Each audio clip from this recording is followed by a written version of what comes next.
Hey there, this is the Heir of Carthage bringing you a Rome Total War online commentary battle. I'm once again playing as the Julii Romans, and I'm using a variant of my more accurate Roman legion.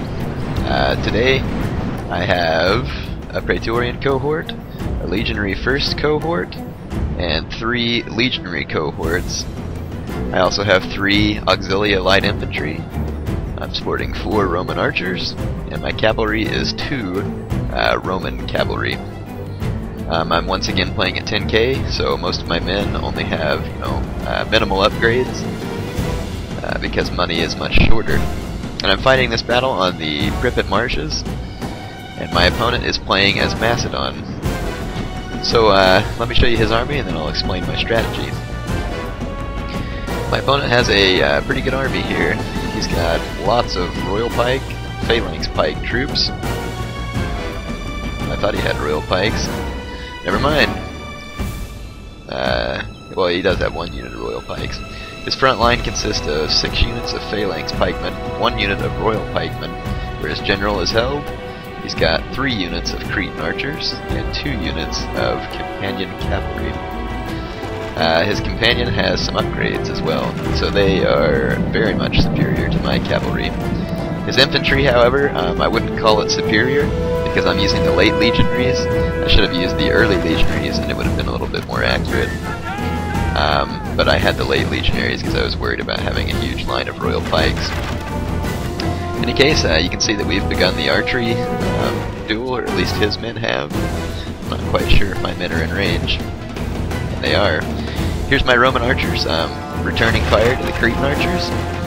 I'm using the woods because my archers receive a bonus when fighting in the woods, and they also receive some protection from missile fire, which is funny because you can see there's not really that many trees here and the protection would be minimal.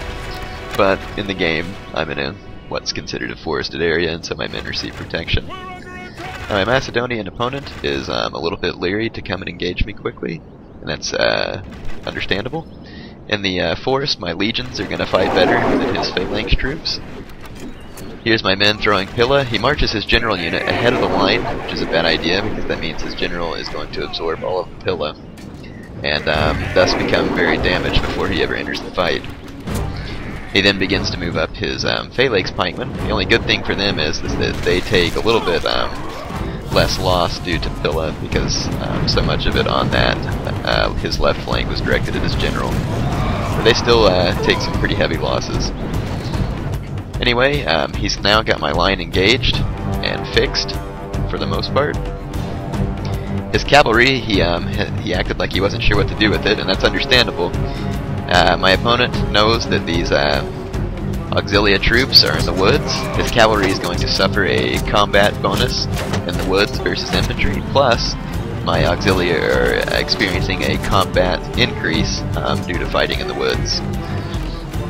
And my Roman cavalry is right behind. However, I have taken one of my units of Roman cavalry around his left flank where he has no cavalry. Now here I broke 1 unit of his phalanx pikemen. That's likely due to the Pilla storm, and he's bringing in another unit to keep my troops busy.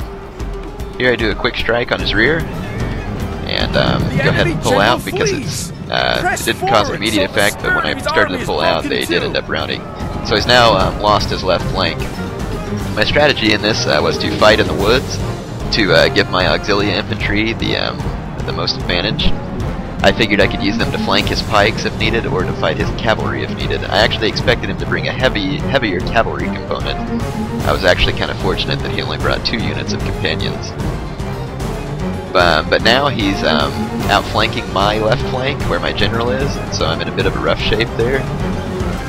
But because of this well-timed hammer and anvil strike, I've routed this unit of phalanx pikemen, and now my infantry is going to help wrap up this other unit. They're now shaken because of exposed flanks, and getting hit in the rear makes them rout as well. So now his outflanking maneuver has been undone by me wrapping up his left flank. As you can see, he's still hesitating with his cavalry, but now he can see that the battle's pretty much over, because I wrapped up his left flank, and he's going to go ahead and bring them crashing in. Of course, he's, like I said, not exactly sure what to do with them, but at this point it doesn't really matter because I've collapsed his infantry line. So I go ahead and send my Auxillia chasing after his cavalry. And here the fighting ensues. His cavalry's in the woods against units who have a combat bonus in the woods, plus they're spearmen. So his cavalry is going to rout very quickly. And pretty much the same thing on this side. I didn't even have to use my cavalry in fighting his because of the way this worked. So that's the end of his cavalry. Most of his infantry is gone. It's basically just a matter of mopping up those last couple of units. I'm going to go ahead and skip ahead to the results screen. Alright, here we are at the results screen. As you can see, that's a clear victory for me. I deployed 1,118 men, had 1,072 kills, and 873 men remaining. My opponent, the gamer, had 1,190 kills and had 269 kills with 1,190 men deployed. He had 113 men remaining. Real quickly, what my opponent should have done better. As you can see, he was hesitant in where to place his cavalry, and because of that, my line was able to collapse his line, and by the time he decided to use his cavalry, it was over. He probably should have skirmished longer because he had Cretan archers with long range, and used those to better effect, or just chosen not to fight me in the woods at all. But in any case, good game to my opponent.